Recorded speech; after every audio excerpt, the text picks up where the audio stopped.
নমস্কার।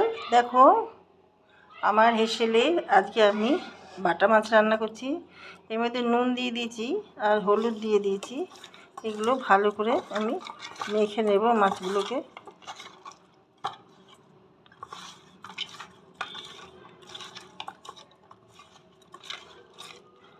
আর কড়াই প্যানের মধ্যে তেল দিয়ে দিয়েছি। মাছগুলো মাখানো হয়ে গেছে, আমি এবার ছেড়ে দেবো।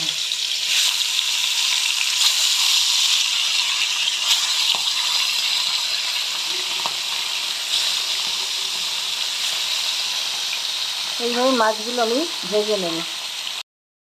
দেখো, আমার মাছগুলো ভাজা হয়ে গেছে, এবার আমি তুলে নেব মাছগুলোকে। দেখ, এবার কালো জিরে দিয়ে দিলাম আমি 1 চামচ। আর দিয়ে দেব একটা পেঁয়াজ, এইভাবে আমি কেটে নিয়েছি পাতলা পাতলা করে, লম্বা করে।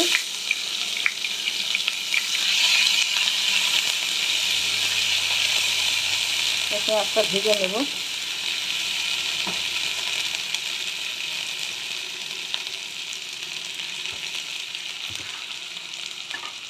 আর এই দেখো, মিডিয়াম সাইজে আমি 2টো আলু নিয়ে নিয়েছি। এই আলুগুলোকেও আমি প্যানের মধ্যে দিয়ে দিলাম। একটু সফট হবে, তারপরে ভেজে নেব পেঁয়াজের সাথে। পেঁয়াজগুলো ভাজা হয়ে গেছে, সফট হয়ে গেছে, একটু লালও হয়ে গেছে। তো আমি আলু আর পেঁয়াজ একটু করে ভেজে নিচ্ছি।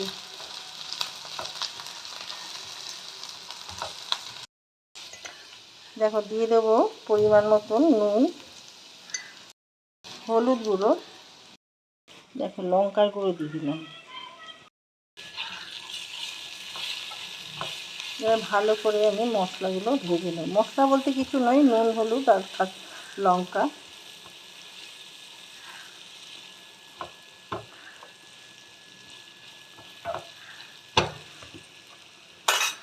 এইবার দেখো, আমি একটা টমেটো পেস্ট করে নিয়েছি, এটা দিয়ে দেবো।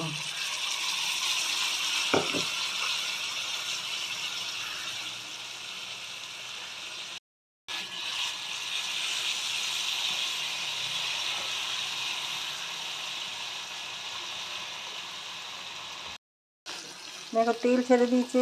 আমি কাঁচা লঙ্কা দিয়ে দিলাম। আমি এর মধ্যে কোনো মিষ্টি দিলাম না, তোমরা চাইলে দিয়ে দিতে পারো মিষ্টি, যারা পছন্দ করো। এবার দিয়ে দেবো ওই মশলা ধোয়া জলটা, মানে টমেটো ধোয়া জলটা। মশলা কিছু দিইনি আমি, এতে টমেটো দিচ্ছি শুধু।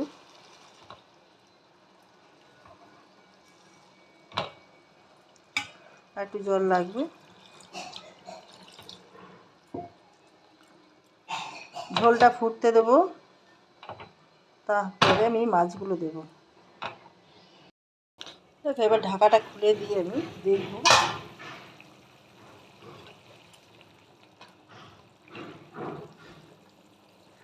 আলু সেদ্ধ হয়ে গেছে। আমি কিছু লঙ্কা এখান থেকে তুলে নেব।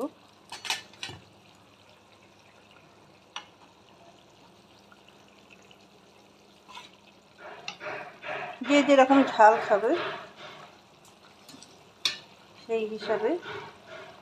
আর এবার মাছগুলো আমি দিয়ে দেবো।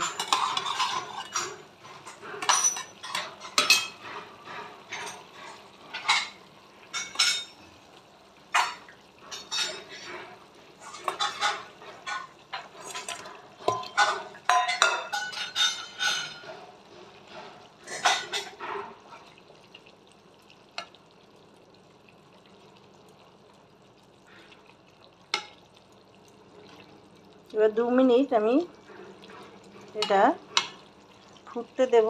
একটু ঢাকা দিয়ে দেবো মাছগুলো সেদ্ধ হয়ে যাওয়ার জন্য।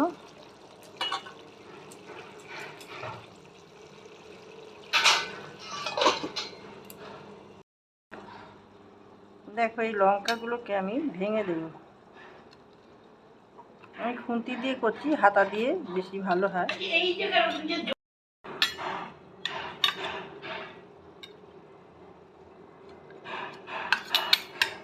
দেখো, এই ভাঙা হয়ে গেছে। এবার আমি ঢাকনাটা খুলে এই ঝালটা দিয়ে দেবো।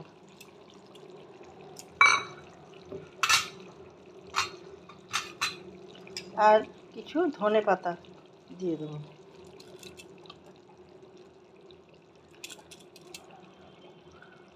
মশলা ছাড়া মাছের ঝোল ধনে পাতা কাঁচা লঙ্কা দিয়ে ভীষণ ভালো লাগে, আর গরম ভাতে আরও বেশি জমে যায়।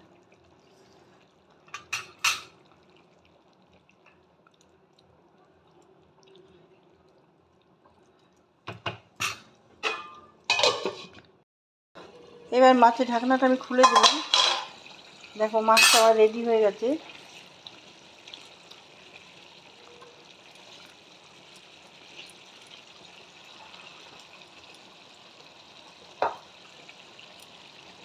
আলু ফালু সব সেদ্ধ হয়ে গেছে। এবার আমি নামিয়ে ফেলবো মাছটা। বাটা মাছের আমার ঝালটা আমি এইভাবে করলাম। অনেক রকমভাবে আমরা করি, তোমাদের কেমন লাগলো তোমরা জানাতে ভুলো না। তোমরাও ট্রাই করে দেখতে পারো, দারুণ সুস্বাদু হয় খেতে, গরম ভাতে একদম জমে যাবে। তাহলে আমার পাশে থেকে লাইক শেয়ার কমেন্ট করে আমার পেজটা ফলো করে দিও। ইউটিউব থেকে দেখলে আমাকে সাবস্ক্রাইব করে দিও, তাহলে তোমরা নোটিফিকেশান সবার আগে পেয়ে যাবে। আমি যে ভিডিওগুলো ছাড়বো সেই ভিডিওগুলো তোমাদের কাছে তাড়াতাড়ি পৌঁছে যাবে সবার আগে। তো ভিডিওটা এখানেই শেষ করলাম। Thank you.